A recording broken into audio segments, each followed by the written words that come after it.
Fala, meus queridos irmãos! Sejam muitíssimo bem-vindos a mais um episódio da nossa série Jornada Bíblica. E nesse episódio, galera, a gente vai tratar e refletir, fazer o nosso devocional nos livros de Lucas e João.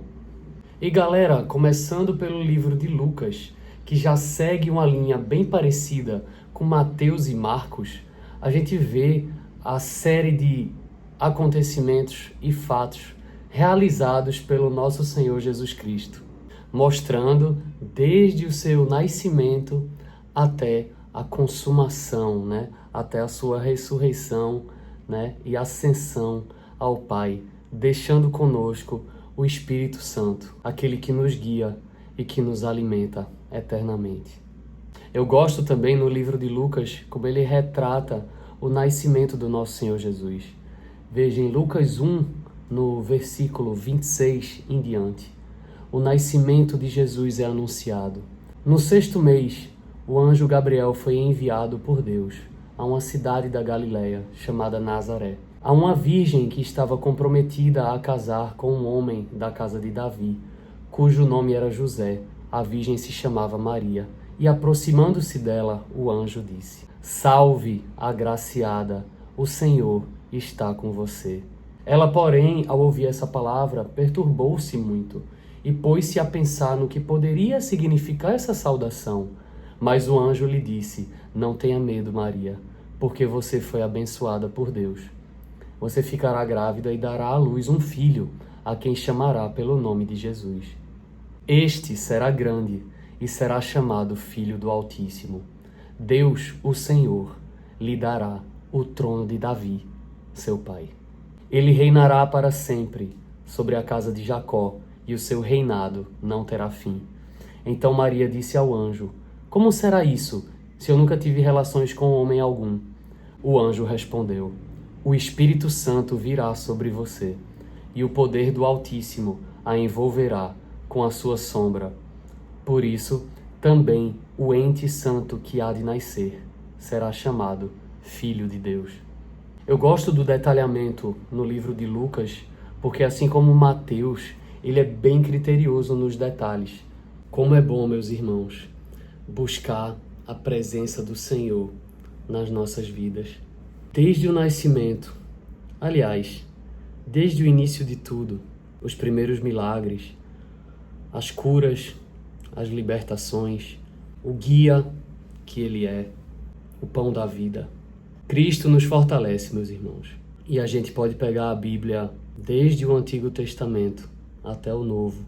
Toda a Bíblia anuncia o nosso Salvador. Toda a Bíblia anuncia o nosso Redentor. Toda a Bíblia aponta para Cristo. Louvado seja o nome do nosso Senhor Jesus Cristo. Para sempre seja louvado. Outra passagem de Lucas que também aquece muito o meu espírito é Lucas 13, do versículo 1 ao versículo 9. Fala do arrependimento e da figueira. Naquela ocasião, estavam ali algumas pessoas que falaram para Jesus a respeito dos galileus, cujo sangue Pilatos havia misturado com os sacrifícios que os mesmos realizavam. Então Jesus lhes disse: Vocês pensam que esses galileus eram mais pecadores do que todos os outros galileus, por terem padecido estas coisas? Digo a vocês que não eram. Se, porém, não se arrependerem, todos vocês também perecerão.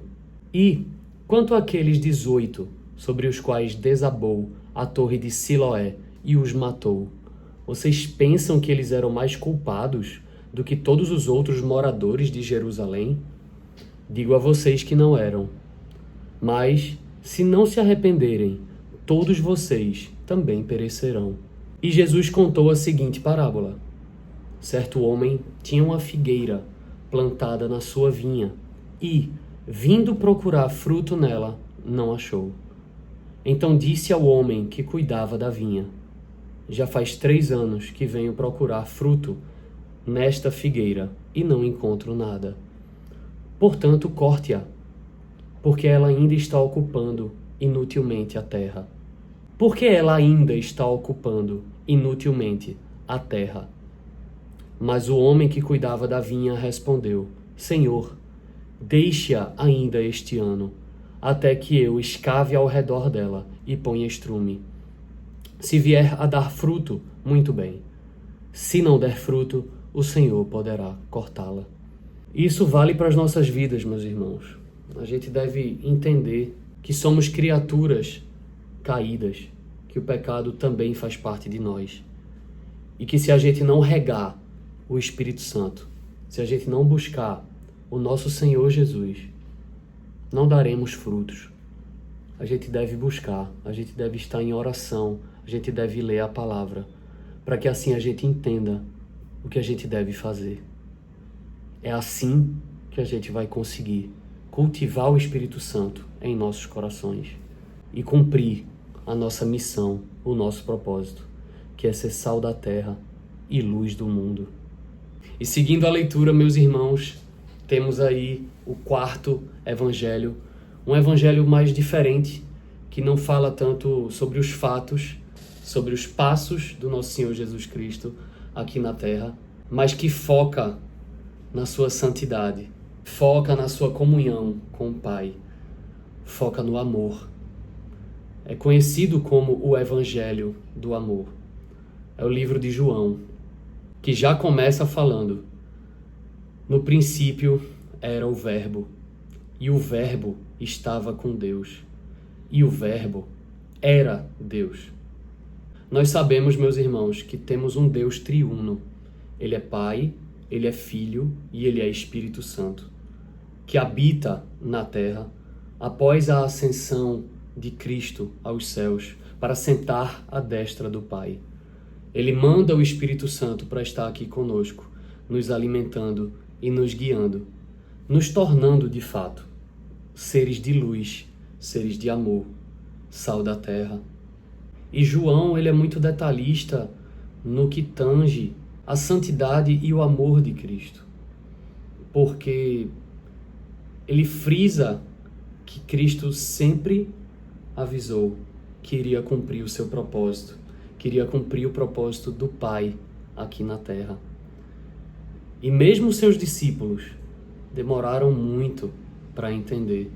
O próprio João também não entendeu de imediato, mas foi o apóstolo que se aproximou mais desse entendimento. Ele entendeu que somos pecadores e precisamos de Cristo para sobreviver. Ele entendeu que é com Cristo que a gente consegue seguir em frente. E Cristo nos deixa dois grandes mandamentos que originam os mandamentos ditos a Moisés, lá atrás, há milhares de anos. Devemos amar a Deus sobre todas as coisas e ao próximo como nós mesmos. E é desses dois mandamentos que deriva toda a lei e todos os mandamentos, aqueles que a gente deve obedecer e guardá-los. E entender que, pela lei de Moisés, a gente é julgado, mas pelo amor de Cristo, a gente é salvo. É a misericórdia dele, é o amor dele que nos salva e nos mostra o caminho. Porque o próprio Cristo fala: eu sou o caminho, a verdade e a vida. Ninguém vai ao Pai se não estiver comigo. O livro de João, meus irmãos, para mim, é um livro para ficar lendo sempre em devocional. Porque apesar dele citar também os fatos, parece sim um grande devocional. João é o apóstolo que talvez tenha sido o primeiro a entender sobre o amor de Cristo. Amor esse que deve nos guiar, amor esse que deve nos alimentar. Dos 4 evangelhos, Mateus, Marcos, Lucas e João, o de João é o mais peculiar, justamente porque ele foca nesse ponto. Louvado seja o nosso Senhor Jesus Cristo, meus irmãos. Que leitura, que leitura. E agora, finalizando, próximo passo é Atos dos Apóstolos. Teremos aí a jornada dos apóstolos, né? A jornada dos discípulos, a jornada dos amigos de Cristo. Vivamos em amor, meus irmãos. O amor deve nos guiar. O amor em Cristo. O amor pelo Espírito Santo que alimenta nosso coração. O amor pelo Pai Celestial que criou todas as coisas. Ele é o Alfa e o Ômega e devemos estar nele para cumprirmos o nosso propósito. Dia após dia, com nossas falhas, com nossas limitações. Mas acima de tudo, louvado seja o nosso Senhor Jesus Cristo. Meus irmãos, eu amo vocês. Vamos caminhando e até o próximo episódio, se Deus quiser. Valeu!